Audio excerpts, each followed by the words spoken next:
मुझे लगता है कि अगले 15-20 सालों के बाद अगर इसी जगह को हम देखेंगे तो ये इस तरीके का जगह नहीं मिलेगा।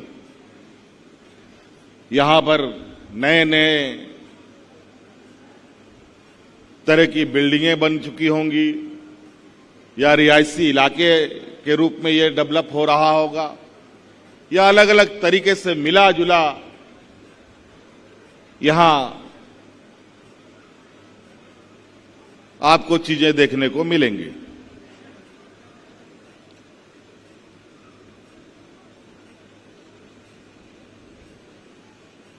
इसीलिए हम झारखंड के लोगों के लिए तो ये वन महोत्सव या प्राकृतिक सदियों से हमेशा एक मायने रखा है।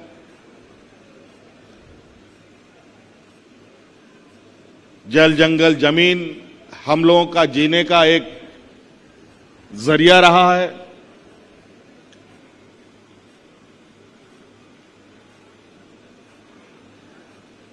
सदियों से ये व्यवस्था चली आई है। आज जैसे जैसे शहरीकरण या शहर बढ़ रहा है, शहर में लोगों की तादादें बढ़ रही हैं, तो आज जो हमारे रहने की पुरानी और पीढ़ी दर पीढ़ी शैली है वो भी उसमें भी बदलाव देखने को मिल रहा है।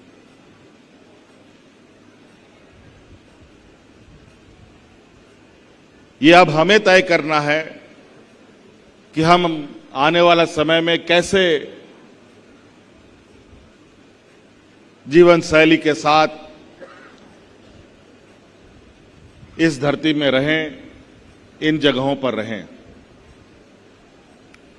अभी अभी मैं पीसीसी साहब से बात कर रहा था। अभी 3-4 दिन पहले ही मैंने किसी अखबार में या किसी पत्रकार मैगजीन में या किसी सोशल मीडिया के साइट पे मैंने देखा था एक बहुत ही, मुझे अचानक अभी नाम याद नहीं आ रहा है लेकिन मैं उसको खोज जरूर लूंगा, क्योंकि आज वन महोत्सव में भी मुझे आने का मौका मिला है, इसीलिए मैं उस बात को जिक्र कर रहा हूं कि उस खबर का हेडलाइन ही बड़ा विचित्र था जो मुझे उस खबर को पढ़ने का मौका मिला। और उस खबर का हेडलाइन था कि पेड़ों ने गांव से दोस्ती कर ली या गांव ने पेड़ों से दोस्ती कर ली, ऐसे ही कुछ हेडिंग था। जैसे हम लोग एक दूसरे से दोस्ती करते हैं वैसे वहां पर उस गांव की रहन सहन रही है कि वो अपने इर्द गिर्द पेड़ पौधों को सबसे अधिक महत्व देते हैं। कोई भी घर वहां बनता है तो सबसे पहले वो घर बनने से पहले पेड़ लगता है, उसके बाद घर बनता है।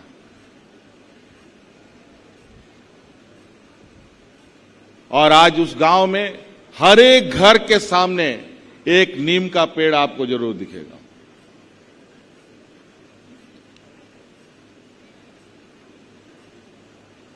तो कहीं ना कहीं आज के दिन में हर व्यक्ति को इस बात के विषय में सोचना और चिंतन करने की आवश्यकता है। हम लोग पहले आमतौर पर सभाओं में ऐसे कार्यक्रम होते थे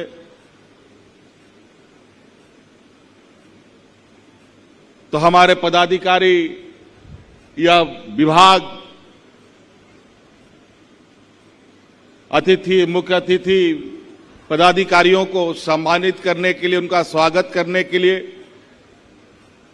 फूल के गुलदस्ते का उपयोग करते थे। मुझे याद है पहली बार मैंने एक बात कही थी और वो भी कहाँ कही थी वो भी मुझे याद है। यही बगल में जो हम लोग का रिंग रोड है, इस रिंग रोड का पहला फेस का उद्घाटन होना था यहां पर टाटा हाईवे के बीच में, रामपुर के पास, और उसी में अतिथि के रूप में आने का मुझे मौका मिला था। और उसी समय ये बुके गुलदस्ता का प्रचलन पहले से चला आ रहा है, तो हमें भी बुके मिल गया, भारी भरकम, मुझे लगता है 500-600 रुपए का गुलदस्ता होगा।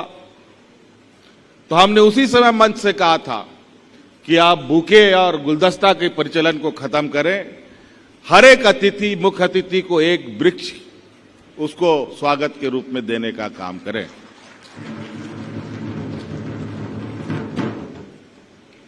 और आज आप देखे होंगे कि हमारे ये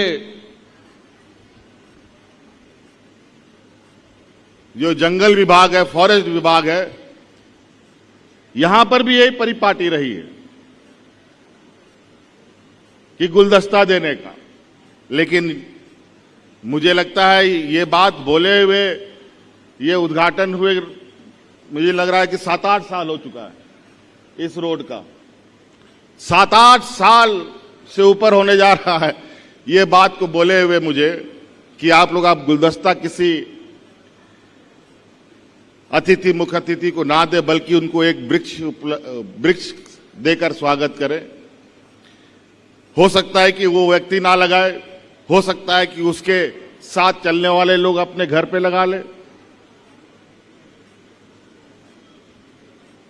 और ये बोलते बोलते आज ये परिणाम देखने को मिल रहा है। लगभग हम लोग सभी सभाओं में, सभी कार्यक्रमों में आज ये बुके की प्रथा को हटाकर हम लोगों ने वृक्ष लेना और देना प्रारंभ कर दिया।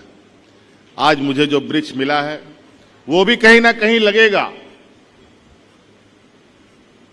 हमारे कैंपस में ही बहुत जगह है, तो हम कहीं लगा लेते हैं, कहीं भूल चूक छूटता है तो कहीं ना कहीं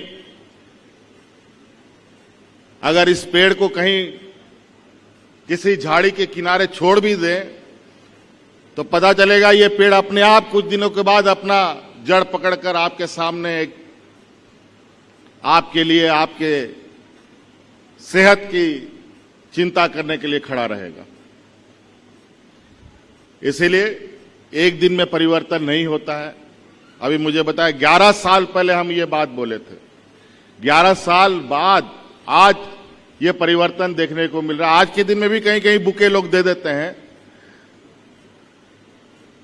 मैं वहां भी टोकता हूं। इसीलिए हम नहीं कहते हैं कि आप पूरा पेड़ों का जंगल लगा दीजिए, हर व्यक्ति एक पेड़ लगाए। जितने यहां हम लोग बैठे हैं, हम लोग यहां 400-500 लोग एकत्रित हैं, अलग अलग कोने में भी 400-500 लोग मिलकर एक एक पेड़ लगा लें। ऐसे ही कई जगह लोग मिलते हैं, सब लोग मिलकर लगाएं। तो जो हम नुकसान कर रहे हैं, इस प्रकृति के साथ छेड़छाड़ कर रहे हैं, उसकी कहीं ना कहीं 100% तो नहीं, लेकिन जरूर उनके इस नुकसान की भरपाई का कुछ हिस्सा जरूर इस कार्यक्रम से पर्यावरण को लाभ मिलेगा। तो चलिए, आज वन महोत्सव है, हमारे फॉरेस्ट विभागों ने यह कार्यक्रम का आयोजन किया है। बरसात का मौसम भी है, अभी के वक्त में वृक्षारोपण का कार्यक्रम तेजी से होता है।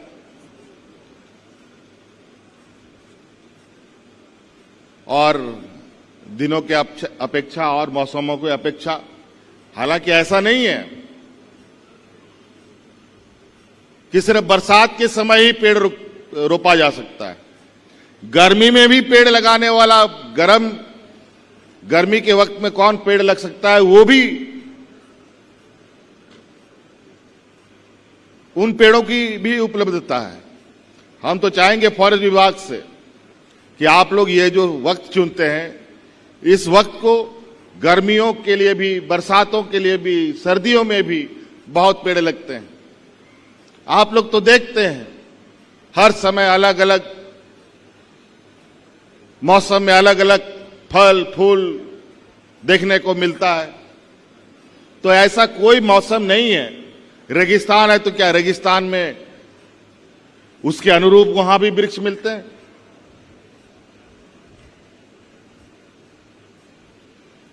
और उन रेगिस्तानों के वृक्षों में जो फल होता है, वो फल जिसको हम खजूर शायद कहते हैं, वो खजूर पूरे दुनिया में सप्लाई होता है। हम लोग यहां तो तरह तरह के हैं।